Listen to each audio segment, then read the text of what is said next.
Que a graça de Jesus esteja conosco nesta noite, amém? Que bom que você está aqui, que bom que nós estamos aqui para mais um tempo de adoração. Você que está em pé, agora que as crianças saíram, você pode procurar um lugar para se sentar confortavelmente. Tenho certeza de que Deus tem algo para todos nós nesta noite. E como o pastor disse no início, hoje nós vamos encerrar nossa série sobre os 5 sentidos. E eu creio que vai ser um tempo muito especial para o nosso coração. E hoje nós vamos falar sobre o paladar. O que será que nós vamos aprender hoje sobre o paladar no que diz respeito à nossa vida espiritual? Então eu quero te convidar a abrir a sua Bíblia, ligar seu smartphone ou acompanhar por aqui o Salmo 119, dos versículos 103 a 104. Salmo 119, versículos 103 e 104. Nós vamos usar esse texto como pontapé inicial, mas nós vamos falar muito de outros versículos hoje. Diz assim a palavra de Deus: como são doces para o meu paladar as tuas palavras. Vamos repetir juntos só esse pedacinho? Como são doces para o meu paladar as tuas palavras. Mais uma vez. Como são doces para o meu paladar as tuas palavras, mais do que o mel para a minha boca. Ganho entendimento por meio dos teus preceitos, por isto odeio o caminho de falsidade. O desafio dessa série é submeter todos os nossos sentidos a Deus.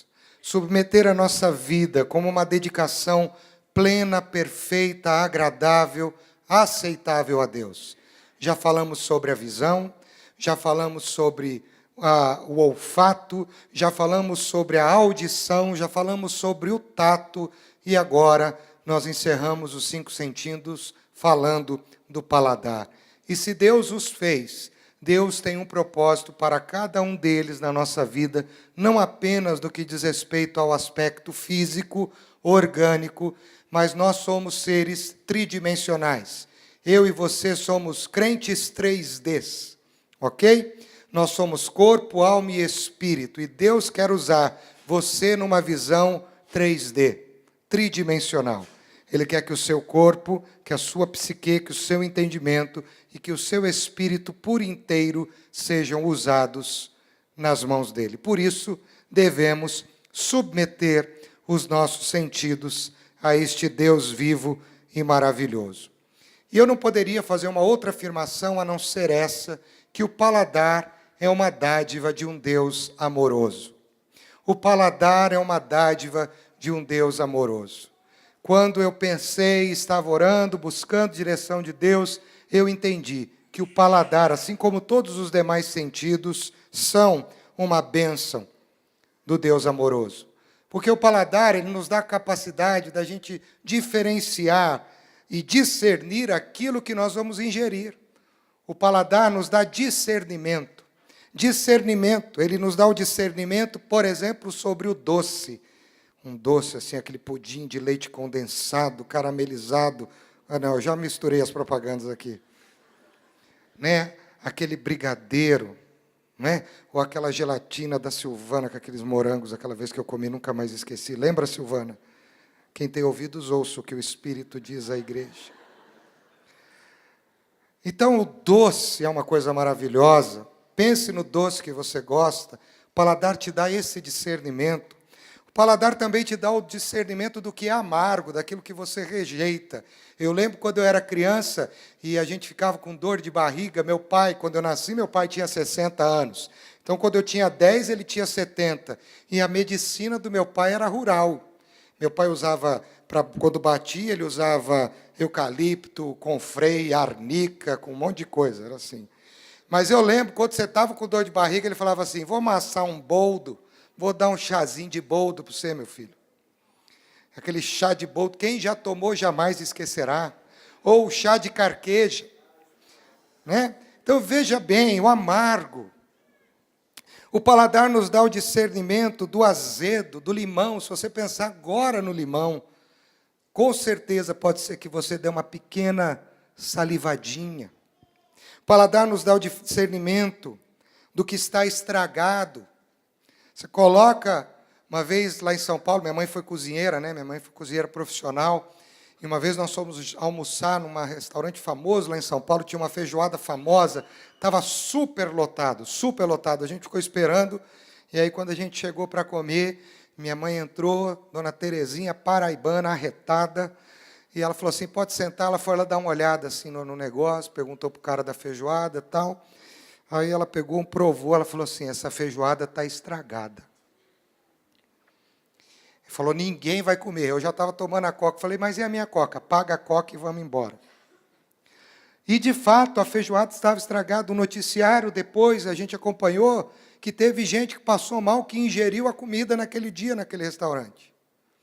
Então, o paladar, ele também te previne de coisas estragadas. O paladar nos previne de coisas que nos fazem mal antes de nos fazer mal. Então, o paladar é uma dádiva de um Deus amoroso que gera esse discernimento. Porque se não fosse o paladar, a gente passaria por muitas situações difíceis e também não passaríamos por muitas situações agradabilíssimas, como uma comida inesquecível, como um sabor único, como um tempero único de família que marca a nossa história. Então, o paladar, ele pode nos dar essa capacidade do que é aceitável e do que é prejudicial. Só um Deus extremamente amoroso foi capaz de fazer isso conosco a respeito da nossa boca. Fora tantas outras ideias que a gente pode pensar, que você pode pensar. Então, eu pensei que o paladar é um filtro para a nossa boca. Ele filtra e discerne aquilo que eu e você ingerimos. Não é? Então, o paladar é muito importante. Ele é tão importante que a gente acaba associando ao paladar a personalidade. Você já viu isso ou não? Ai, aquela pessoa, que doce de pessoa. Né? Ai, que doce, que pessoa doce. Já ouviu isso ou não? Mas tem gente que não é só doce, não. A gente associa as pessoas ao paladar. Tem gente que parece que foi gerada no suco de limão. E aí a gente fala assim, nossa, que pessoa azeda.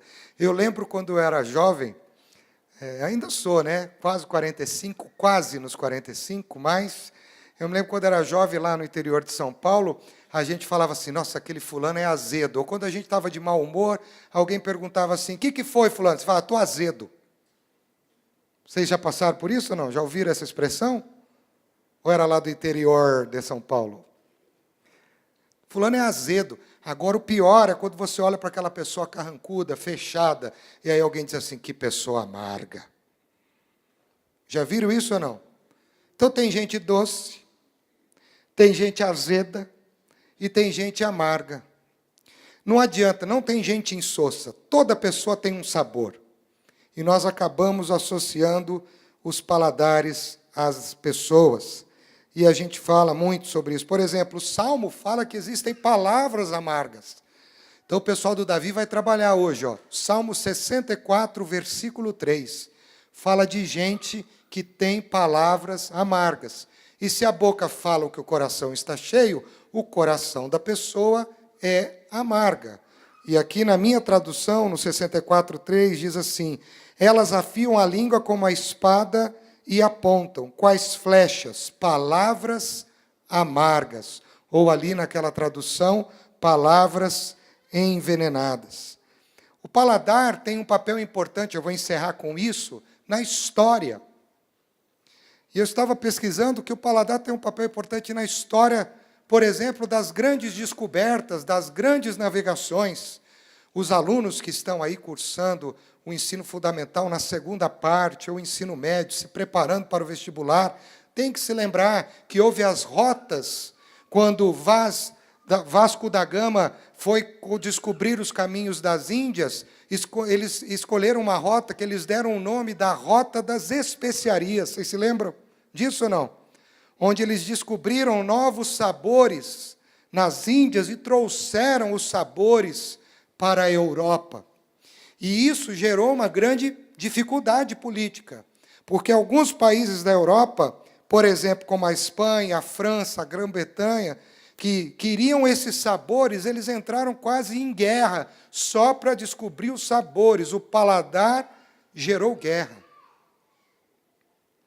Então, o paladar tem um papel importante na história. Eu não sou formado em gastronomia, mas eu gosto de uma boa comidinha. A comida não precisa ser chique, ela só precisa ser bem temperada. Aquele arroz, aquele feijão feitinho na hora, com aquela carne moída e com batatinha, é de Deus. Quem sabe Deus toca no coração da minha esposa e sai essa semana.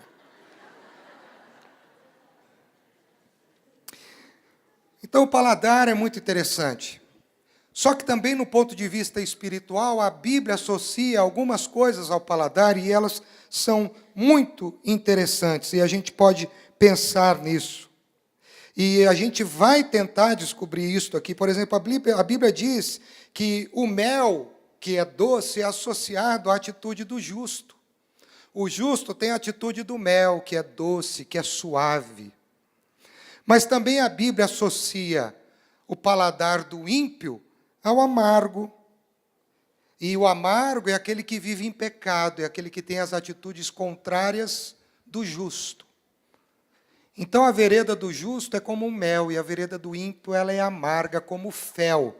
E em várias traduções, vocês vão ver essa palavra, fel, F-E-L, que está associada a condutas amargas.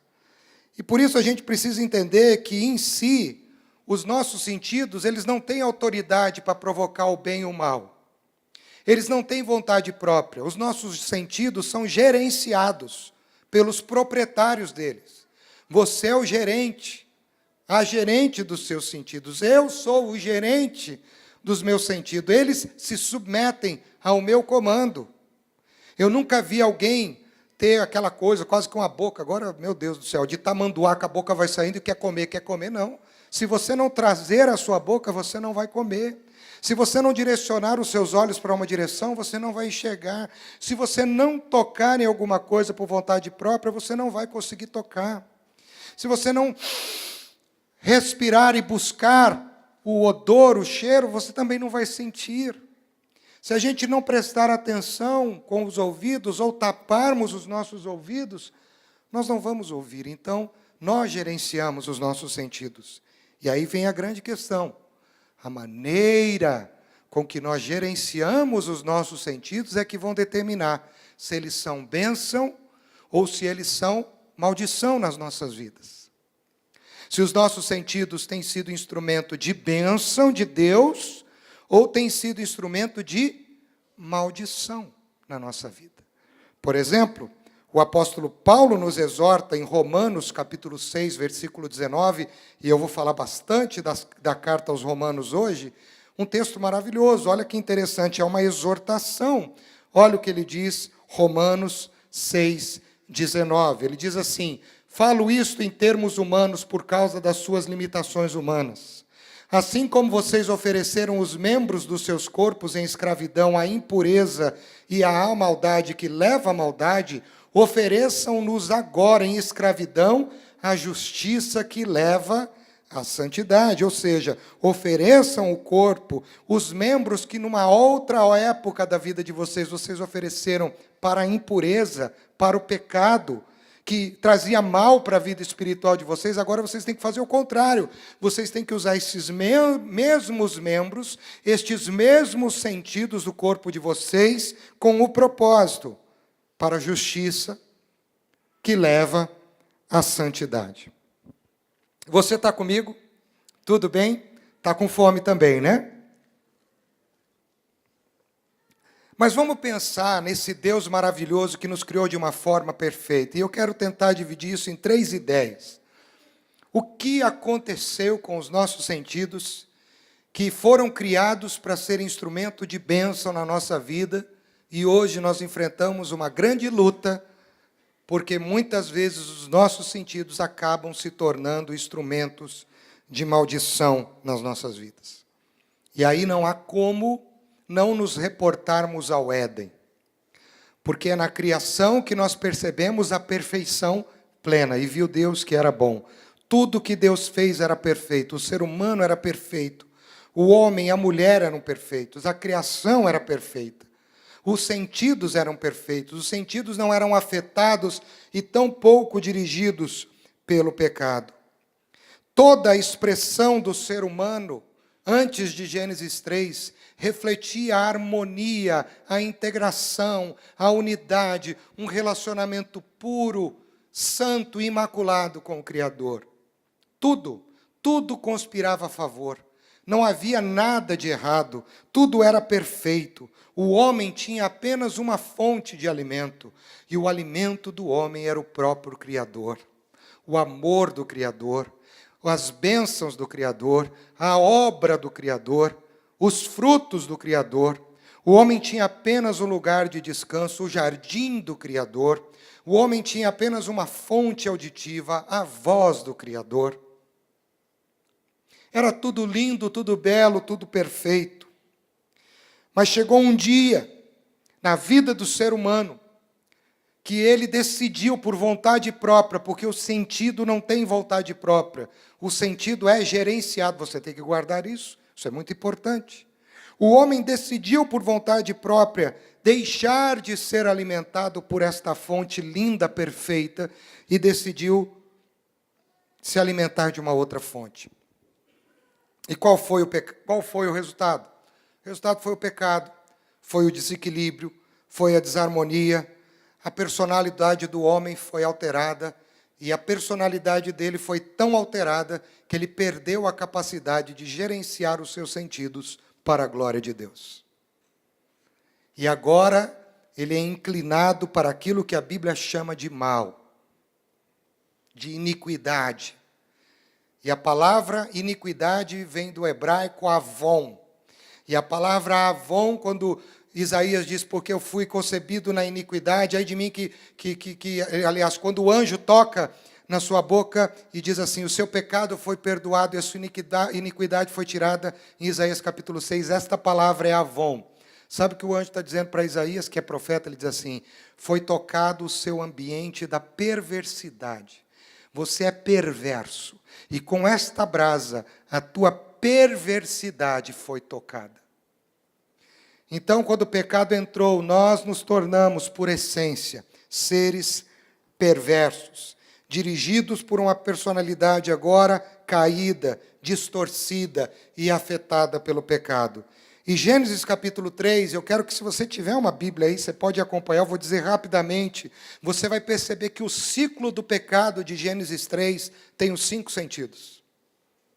O ciclo do pecado de Gênesis 3 tem os 5 sentidos. Eu vou apenas citando, não vou ter tempo de ler os versículos, mas eu vou te ajudar.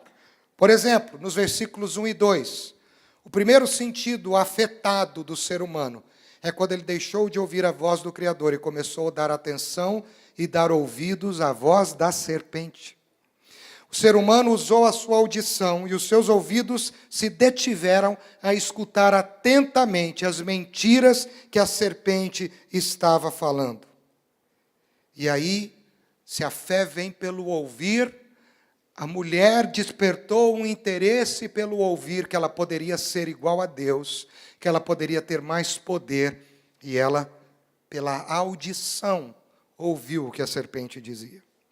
Mas também no versículo 6, diz que eles viram o fruto, e o fruto parecia agradável aos seus olhos, a visão foi afetada.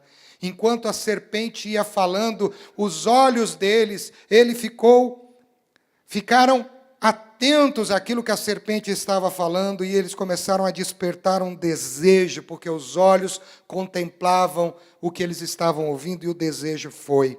Ainda no versículo de número 6, tem o tato. Diz o texto que ela tomou do fruto.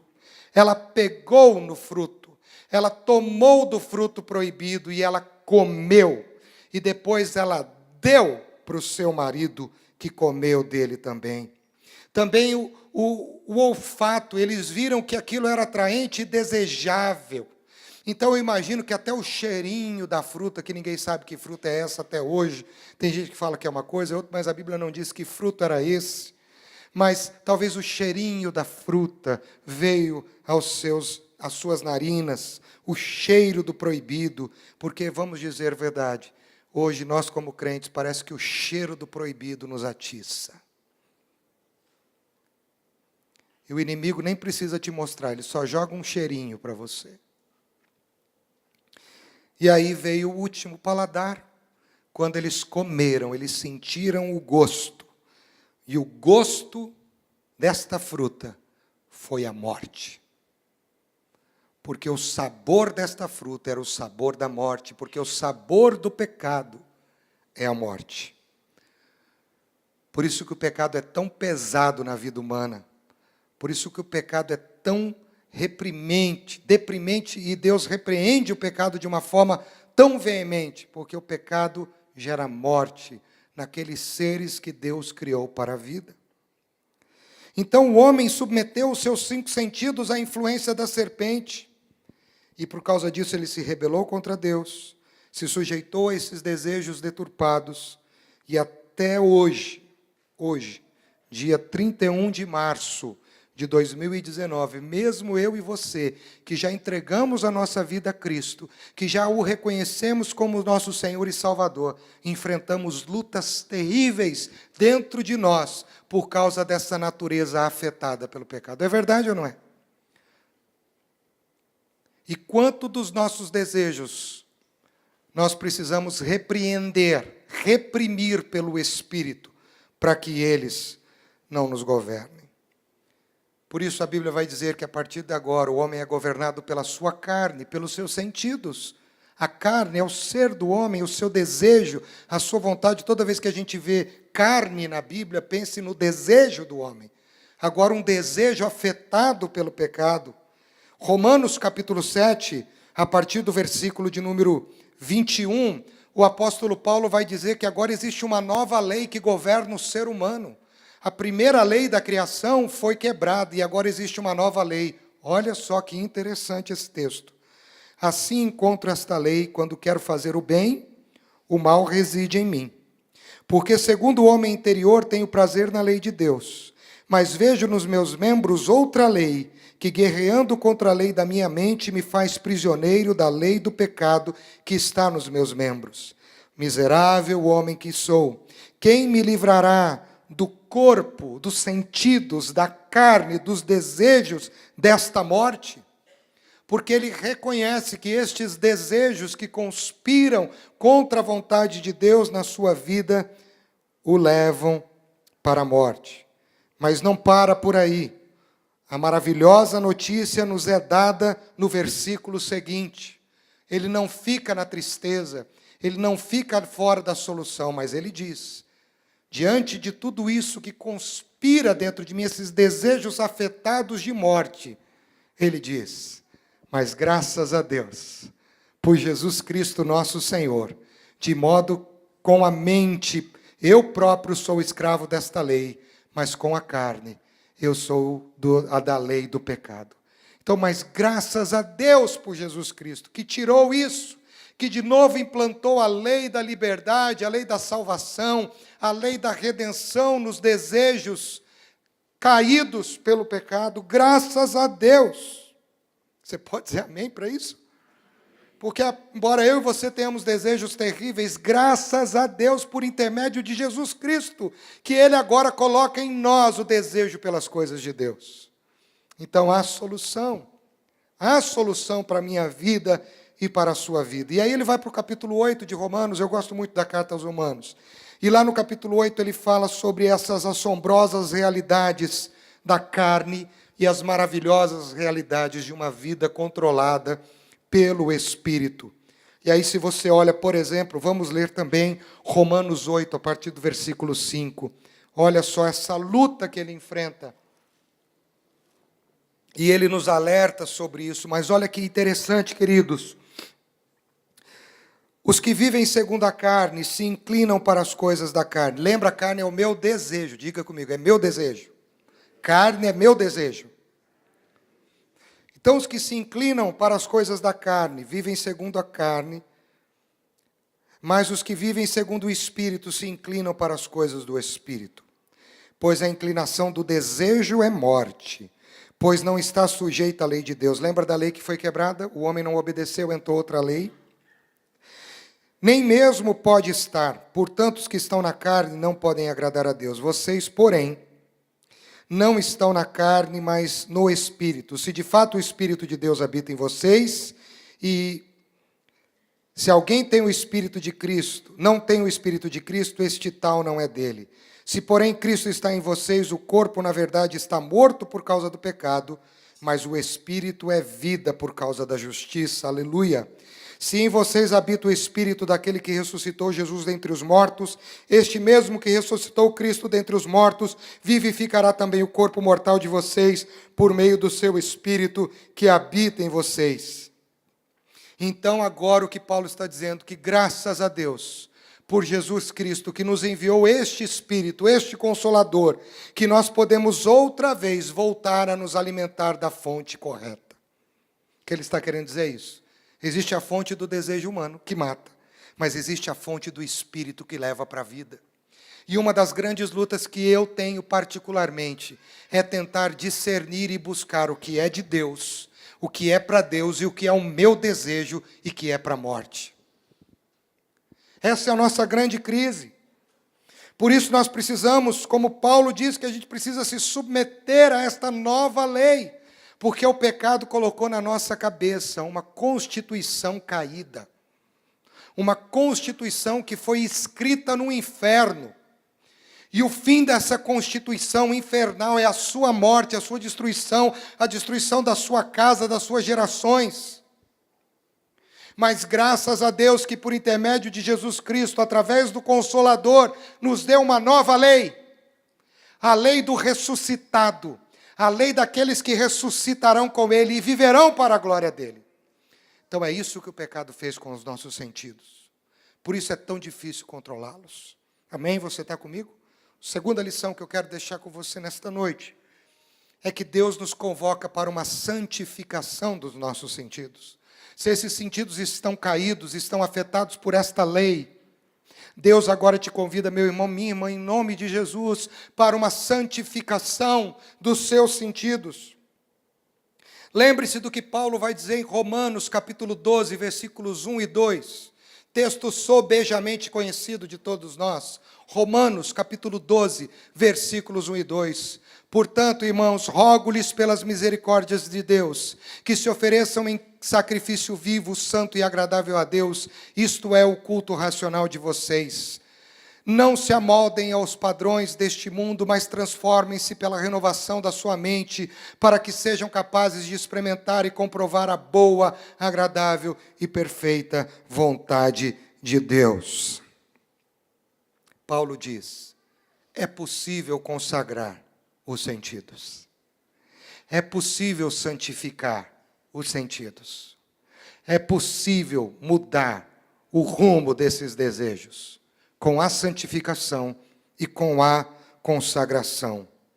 Paulo agora nos convida a uma nova maneira de viver, não governados por esta lei do pecado e da morte, mas por uma lei que é de santidade e vida. E nós somos intimados, porque essa palavra rogo-lhes, no grego, é uma expressão que como ele tivesse quase que gritando, dizendo assim, pelo amor de Deus, pelo amor dos meus filhinhos, que tenho 3, rogo-vos, pelas misericórdias de Deus, que vocês apresentem o corpo de vocês como sacrifício vivo, santo e agradável a Deus. Pelo amor de Deus, gente. E só quem conhece a história da igreja de Roma sabe o que isso significa. Porque era um povo que vivia no pecado extremo. Falava que amava a Deus de domingo no culto, mas de segunda a sábado vivia no açougue. E aí há uma tradução do inglês que a gente não conhece. Eu também não conhecia essa tradução. É a tradução Weymouth. E ele traduz essa palavra corpo, e eu fui procurar no grego, fui dar uma pesquisada, e a gente encontra, assim, uma alusão para essa tradução, e ele traduz a palavra corpo para faculdade. E a descrição da faculdade é a composição do ser humano integral. Então é como se nós tivéssemos as faculdades. E eu estava dando uma olhada que as faculdades do nosso corpo, segundo o que diz respeito à nossa biologia, a nossa composição, são os nossos sentidos. Os 5 sentidos são as faculdades do corpo.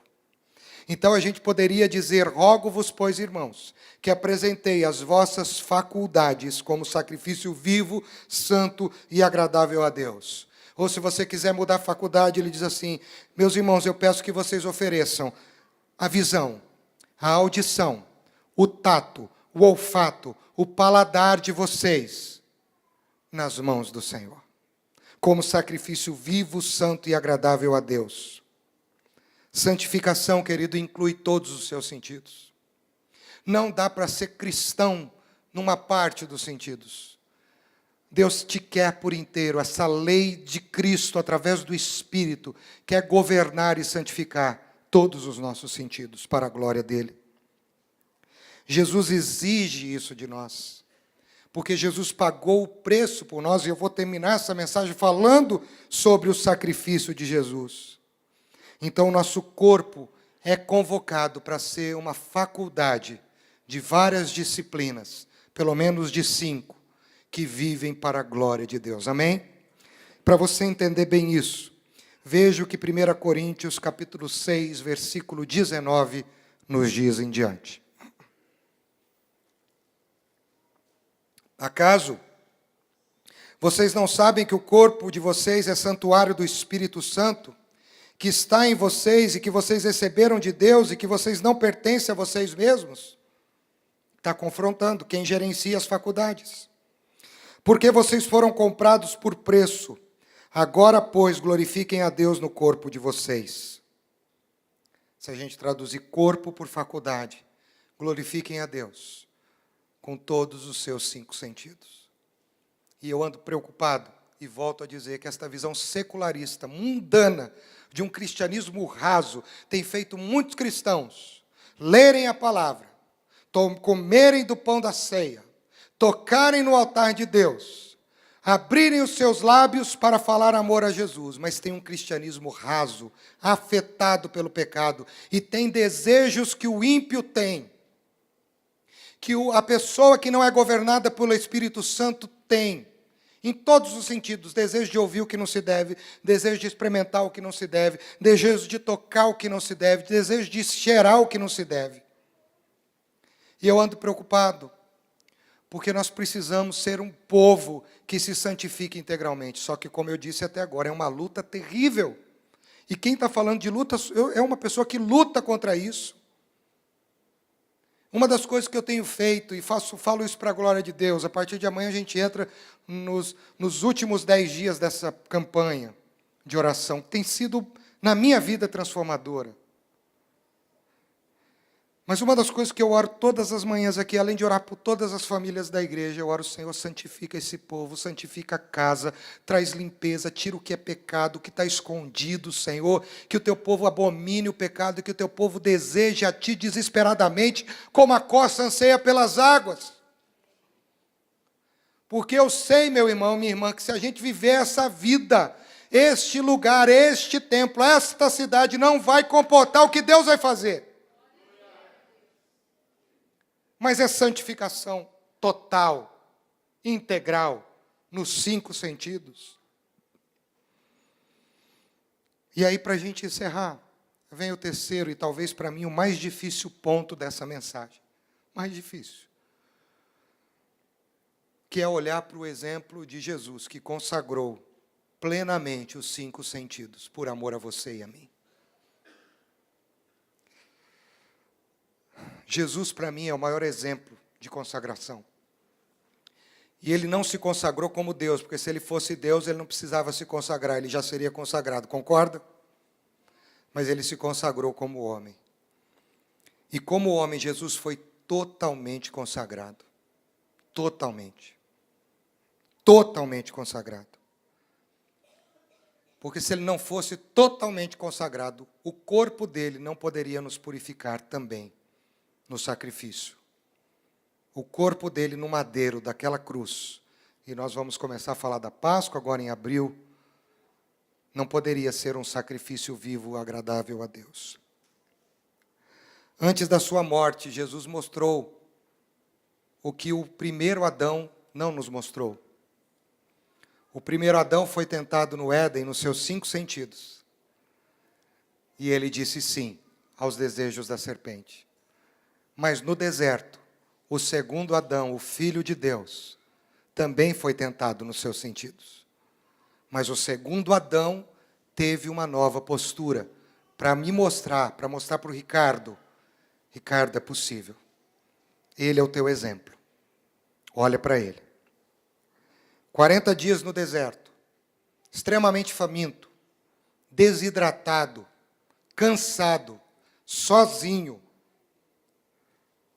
O inimigo lhe oferece pão e diga: transforma estas pedras em pães e coma esse pão quentinho do céu, esse maná, esse pãozinho quentinho, passa aquela manteiguinha assim por cima, ó Jesus. Quiser, eu arrumo aviação ainda para você. Oh, glória a Deus. Mas aí Jesus disse assim: eu não tenho apetite por isso, porque nem só de pão viverá o homem, mas de toda palavra que procede da boca de Deus. Este pão que você me oferece, eu não quero. Primeiro Adão falhou. O fruto que você me oferece, eu como. O segundo Adão disse não. Serpente, que é o mesmo que está no deserto, diz assim: então vamos para a visão, vamos te levar para um outro lugar. E colocou Jesus, mostrando todos os reinos deste mundo e a glória daqueles reinos. Ele diz: está vendo todos esses reinos deste mundo? Eu te darei. Se você se dobrar, você será famoso, você será honrado. Olha que coisa maravilhosa, todo mundo vai te olhar, vai perceber que você está chegando, que você é o rei das nações. Você será glorificado. E ele diz assim: eu não preciso ser glorificado, porque eu já estou glorificado. A minha essência é do glorificado. Inclusive você vai me glorificar um dia. E aí Jesus disse: eu não vejo o que você vê, os meus olhos veem o meu Pai. Ele não foi seduzido pela fama, pela glória, como muitos são seduzidos. Quem sabe a lembrança do cheiro do pão, da comida, poderia fazê-lo ceder, porque eu não sei se você é como eu, quando você está com muita fome e você passa num lugar e sente o cheiro da comida, bate um desespero ou não bate? Ainda mais se for o bife da vizinha, porque o bife do vizinho sempre é mais cheiroso que o seu.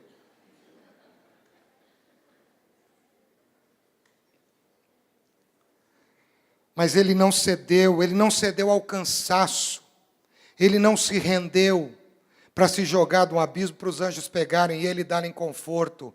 O seu corpo estava experimentando tudo que vinha do Pai. E por isso Hebreus, capítulo 10, versículo 5, falando da tentação de Cristo, diz o seguinte: por isso, entrando no mundo, diz, sacrifício e oferta não quiseste, mas corpo me preparaste. E sabe o que eu descobri, irmãos? Eu estou concluindo, que o corpo de Cristo foi preparado para a cruz.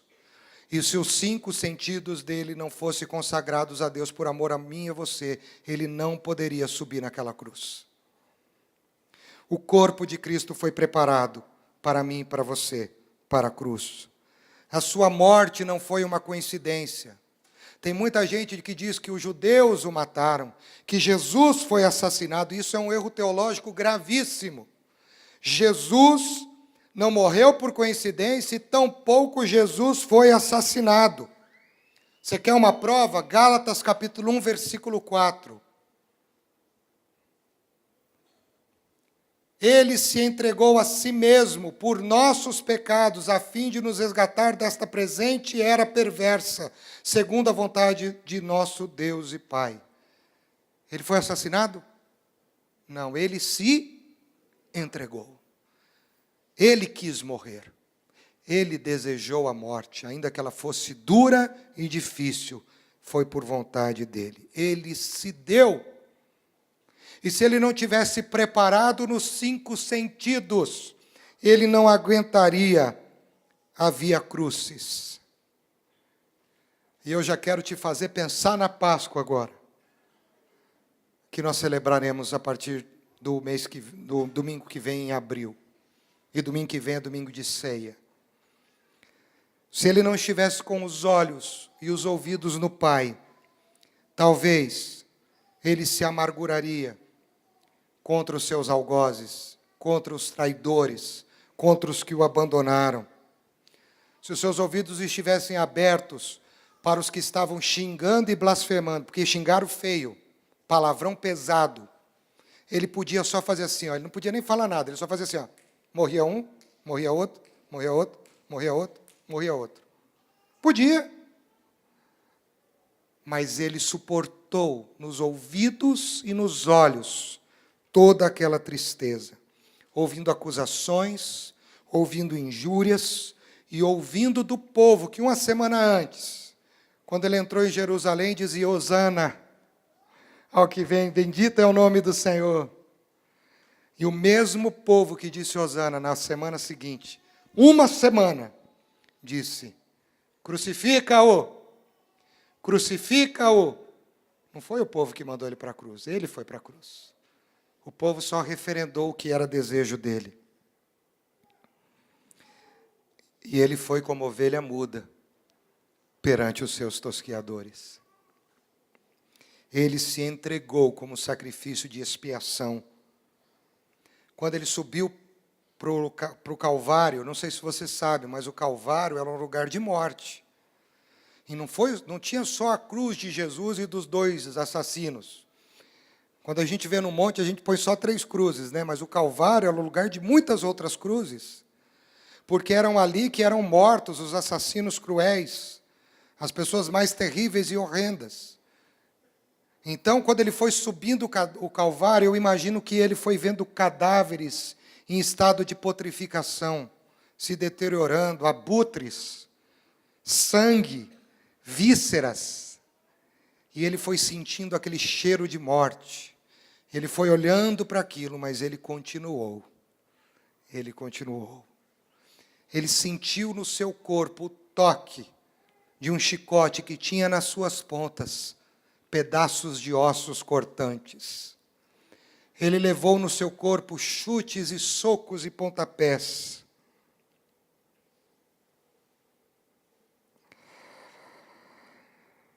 E aí ele subiu naquela cruz. E aí eu quero te fazer uma pergunta. Você sabe qual foi o último sentido que Jesus experimentou antes da morte? Não precisa responder. Foi o paladar. O último sentido de Cristo foi o paladar. E eu vou te mostrar isso em nome de Jesus. Eu quero que você veja comigo João capítulo 19, a partir do versículo 28. João 19, 28.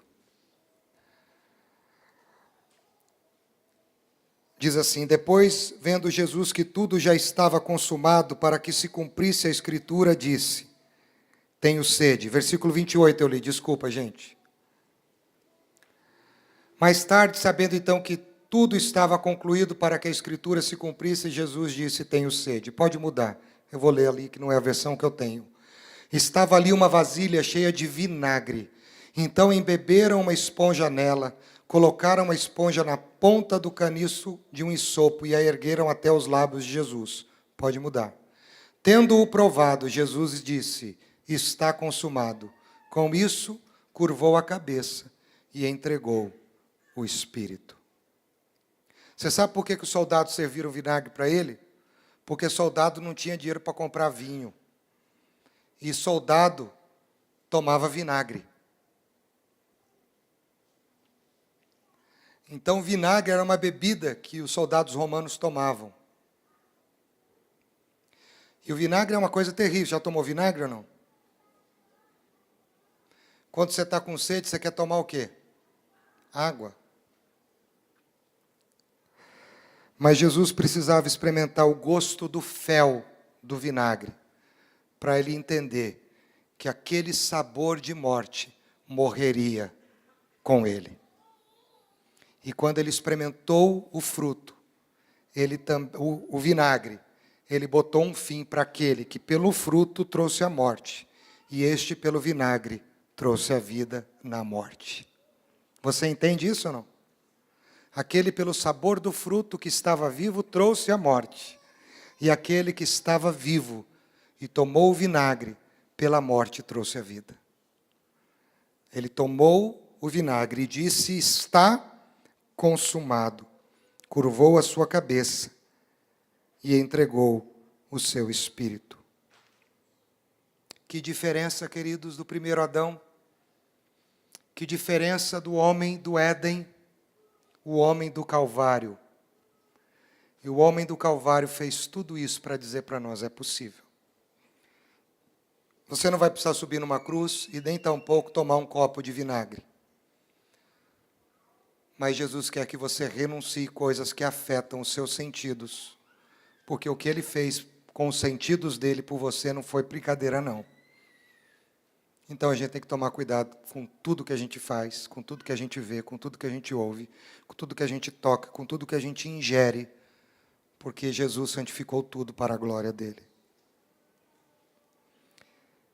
Sabe por que ele fez tudo isso? Porque o preço da redenção é muito alto. O Salmo 49, versículo 8 diz: porque ele pagou por resgate, e aquilo que ele resgatou de uma vida não tem preço. Vocês estão usando a NVI, que eu uso sempre? Pois o resgate de uma vida não tem preço, não há pagamento que o livre. O que ele sofreu naquela cruz, nos seus 5 sentidos, foi para nos trazer vida. Mas lembre-se, através do paladar, pode vir aqui o pessoal do louvor, ele disse: está consumado. Ele ingeriu o vinagre, e com o sabor da morte, ele botou um fim à morte. Com o sabor da morte, ele trouxe também o sabor da vida. E foi porque ele morreu que eu e você podemos ter vida. E o meu desejo com essa série, quando nós pastores da igreja pregamos várias mensagens aqui nestes domingos, é que você entenda e compreenda, assim como eu também preciso compreender, que os nossos sentidos precisam ser submetidos ao controle do Espírito Santo. Eles não têm vontade própria. Você não come coisas sem querer, você não toca em coisas sem querer, você não vê o que você não quer. Porque todo o nosso sentido tem a ver com o nosso desejo. Paladar tem a ver com desejo. O que você não gosta de comer, você não come, não é verdade? E tem gente que não gosta de um monte de coisa e não come. Mas eu quero que você saiba que eu tenho orado para que algumas coisas que a gente gosta, a gente não queira mais experimentar. Que algumas coisas que a gente gosta muito, o nosso paladar comece a ficar restrito a elas. E que a gente possa experimentar, como eu li no início, no Salmo 119, nos versículos 103 e 104, o sabor das palavras do Senhor.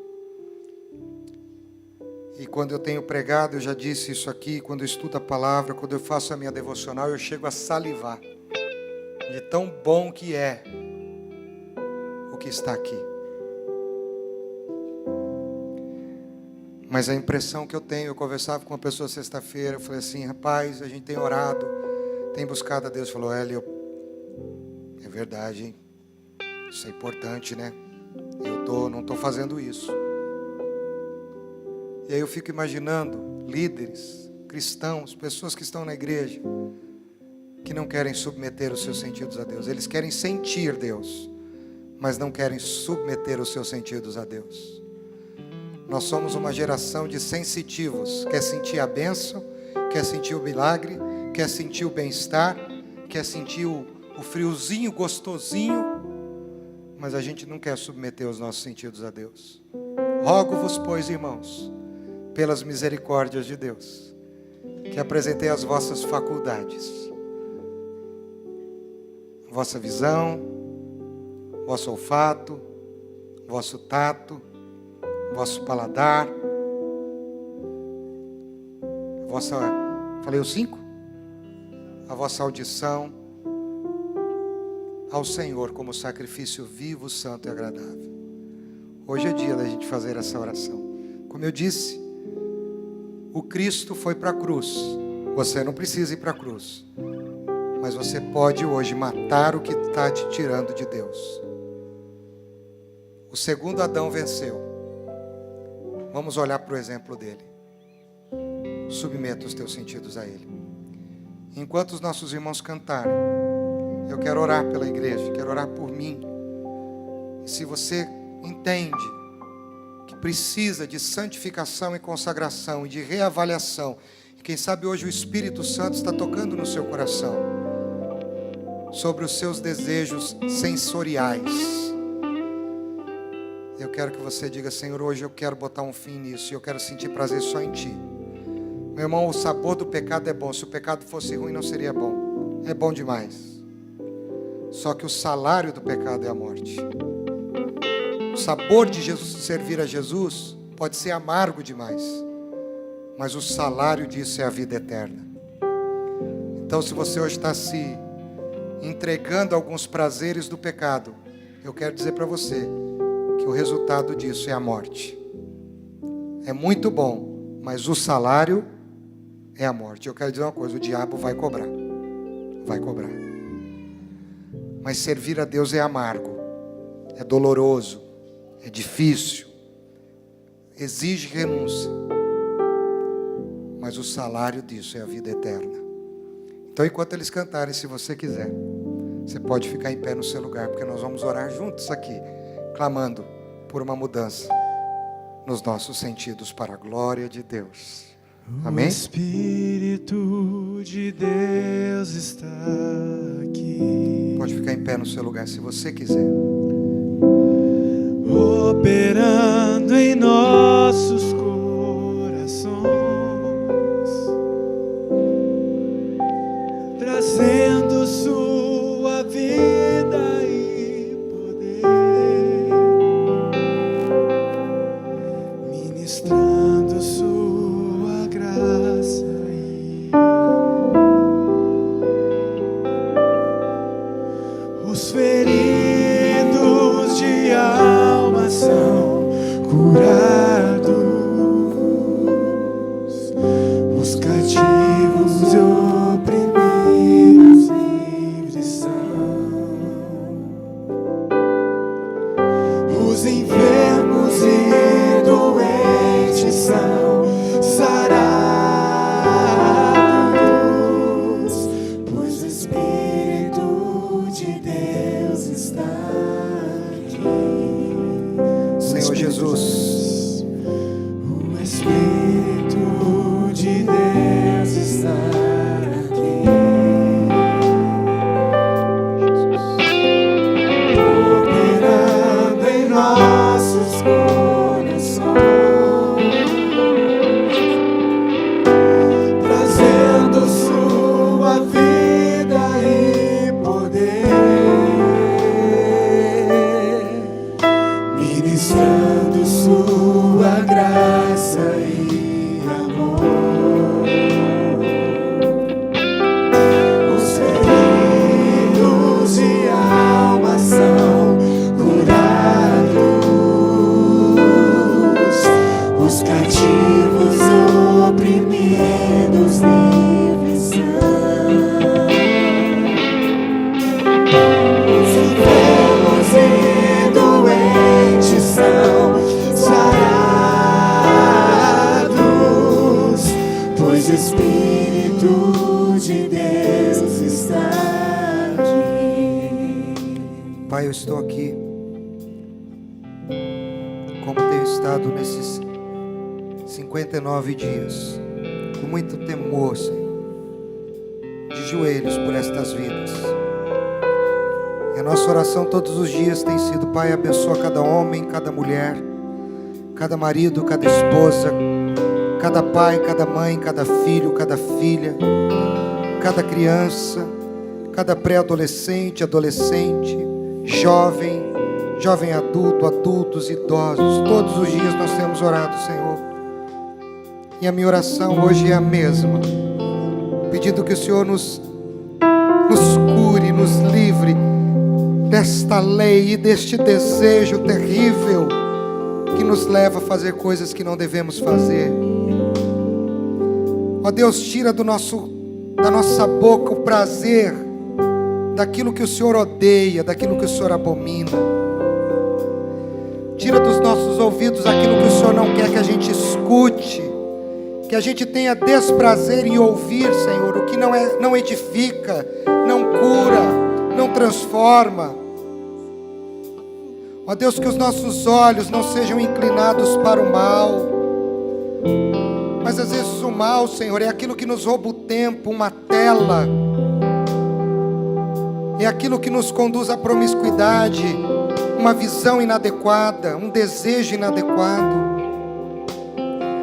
Ó Deus, faz-nos ter o cheiro do céu, o cheiro do banquete da mesa que o Senhor prepara para nós no Salmo 23.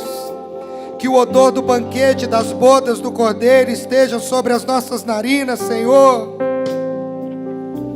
Ó Deus, não permita que a gente não toque em coisas que o Senhor não quer que a gente toque.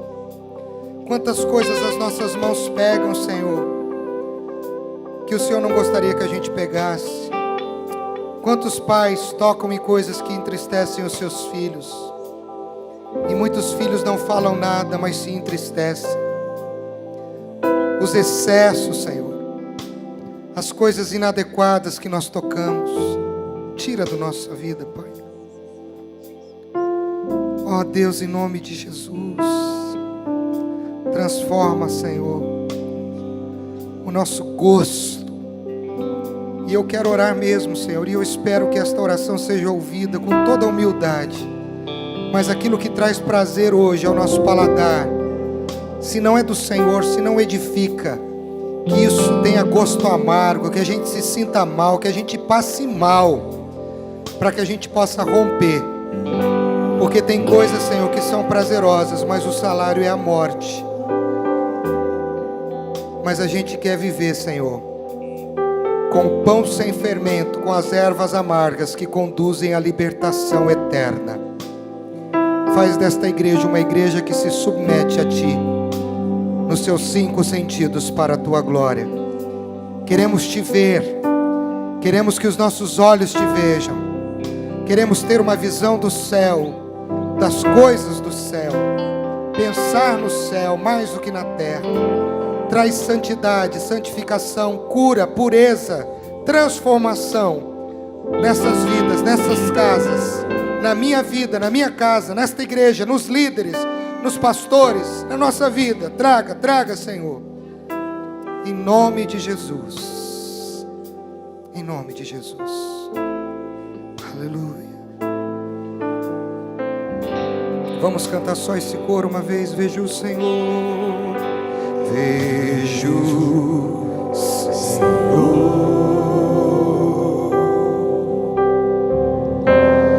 vejo o Senhor,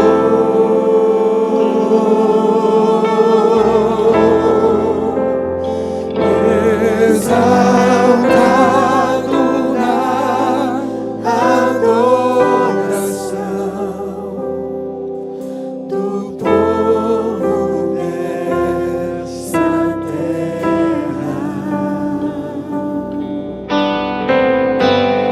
Vejo o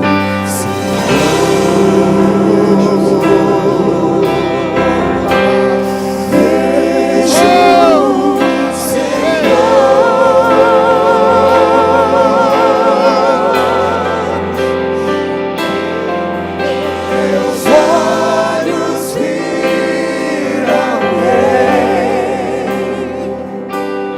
e o Cordeiro sobre o trono, reinando pra sempre.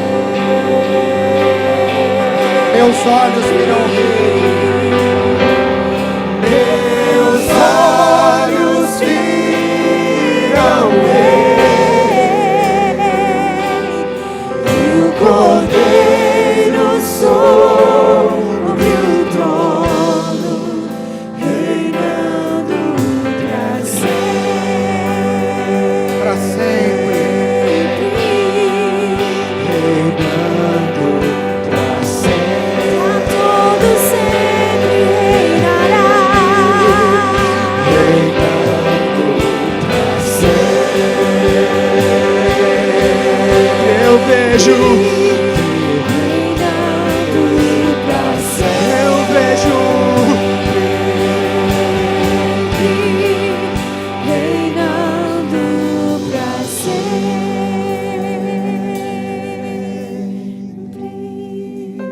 Glorifica esse Deus.